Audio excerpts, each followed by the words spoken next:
ಎಲ್ಲರೂ ಕೂಡ ಅದು ಏನೇ ಅವರವ್ರ ಸ್ವಂತ ಜಮೀನಲ್ಲಿ ಕೆಲಸ ಮಾಡಿಕೊಂಡ್ರು ಕೂಡ ಅವ್ರಿಗೆ ಅದನ್ನ ಕೂಲಿ ಕೊಡುವಂತ ಒಂದು ವ್ಯವಸ್ಥಿತ ಮತ್ತು ವ್ಯವಸಾಯದಲ್ಲಿ ರೇಷ್ಮೆ ಇರ್ಬೋದು, ಮಾವಿನ ಗಿಡ ಇರ್ಬೋದು, ಬೇರೆ ಯಾವುದೇ ಆಗಲಿ ಆ ಒಂದು ಪದ್ಧತಿಗೆ ಮಾಡ್ಕೊಳ್ಳಿಕ್ಕೆ ಒಂದು ಅವಕಾಶವನ್ನು ಇವತ್ತು ಅವರು ಕಲ್ಪಿಸ್ಕೊಟ್ಟಿದ್ರು. 6,000 ಕೋಟಿ ಅಂದರೆ 5,000 ಚಿಲ್ಲರೆ ಪಂಚಾಯತ್ ಇದೆ. ಕನಿಷ್ಠ ಒಂದು ಪಂಚಾಯತಿಗೆ 1 ರಿಂದ 2 ಕೋಟಿ ರೂಪಾಯಿ ಕೆಲಸ ಮಾಡ್ಕೊಳ್ಳಿಕ್ಕೆ ಪ್ರತಿ ವರ್ಷ ಕೂಡ ಅವಕಾಶ ಇತ್ತು. ಇನ್ನು ಮುಂದಕ್ಕೆ ನಾನು ಹೇಳ್ತಾ ಇದ್ದೀನಿ, ಇವತ್ತು ಏನು ಈ ಒಂದು ಕಾನೂನನ್ನು ತೆಗೆದುಕೊಂಡು ಬಂದಿದ್ದಾರೆ, ಈ ಕಾನೂನು ಏನಿದೆ, ಈ ಕಾನೂನಿಂದ ಇವತ್ತು 60-40% ಅಂತ ಮಾಡಿದ್ದಾರೆ. ಇದು ಈಗ ತೀರ್ಮಾನ ಮಾಡೋಂಥದ್ದು ಈಗ ಪ್ರಿಯಾಂಕಾ ಖರ್ಗೆ ಅವರು ಹೇಳ್ದಂಗೆ ಪಂಚಾಯತಿಗಳು ತೀರ್ಮಾನ ಮಾಡೋದಿಲ್ಲ, ಈಗ ದೆಹಲಿಯಿಂದ ತೀರ್ಮಾನ ಮಾಡ್ತಾರಂತೆ ಯಾವ ರೀತಿ ಮಾಡಬೇಕು ಅಂತೇಳಿ.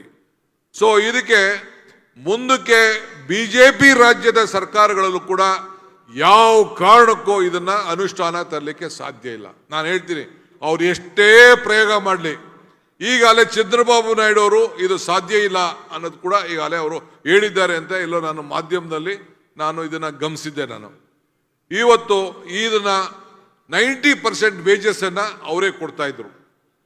ಕೆಲವು ಇನ್ಫ್ರಾಸ್ಟ್ರಕ್ಚರ್, ಕೆಲವು ಸಿಮೆಂಟು, ಕಬ್ಬಣ, ಅವು ಇವು ಇತ್ತು ಅಂತಂದ್ರೆ 75-25% ಇತ್ತು.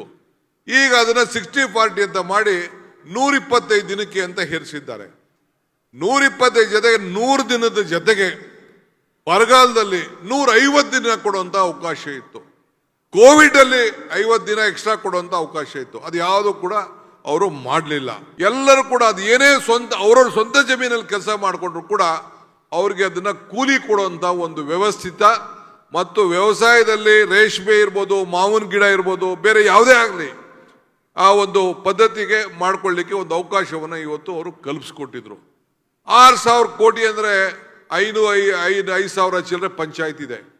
ಕನಿಷ್ಠ ಒಂದು ಪಂಚಾಯತಿಗೆ 1 ರಿಂದ 2 ಕೋಟಿ ರೂಪಾಯಿ ಕೆಲಸ ಮಾಡ್ಕೊಳ್ಳಿಕ್ಕೆ ಪ್ರತಿ ವರ್ಷ ಕೂಡ ಅವಕಾಶ ಇತ್ತು.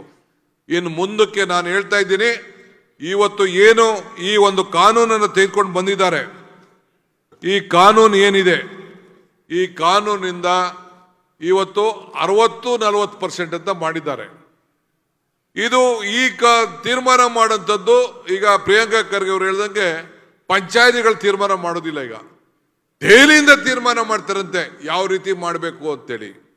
ಸೊ ಇದಕ್ಕೆ ಮುಂದಕ್ಕೆ ಬಿಜೆಪಿ ರಾಜ್ಯದ ಸರ್ಕಾರಗಳಲ್ಲೂ ಕೂಡ ಯಾವ ಕಾರಣಕ್ಕೂ ಇದನ್ನ ಅನುಷ್ಠಾನ ತರಲಿಕ್ಕೆ ಸಾಧ್ಯ ಇಲ್ಲ. ನಾನು ಹೇಳ್ತೀನಿ, ಅವ್ರು ಎಷ್ಟೇ ಪ್ರಯೋಗ ಮಾಡಲಿ, ಈಗಾಗಲೇ ಚಂದ್ರಬಾಬು ನಾಯ್ಡು ಅವರು ಇದು ಸಾಧ್ಯ ಇಲ್ಲ ಅನ್ನೋದು ಕೂಡ ಈಗಾಗಲೇ ಅವರು ಹೇಳಿದ್ದಾರೆ ಅಂತ ಎಲ್ಲೋ ನಾನು ಮಾಧ್ಯಮದಲ್ಲಿ ಇದನ್ನ ಗಮನಿಸಿದ್ದೆ. ನಾನು ಇವತ್ತು ಇದನ್ನ 90% ವೇಜಸ್ ಅನ್ನ ಅವರೇ ಕೊಡ್ತಾ ಇದ್ರು.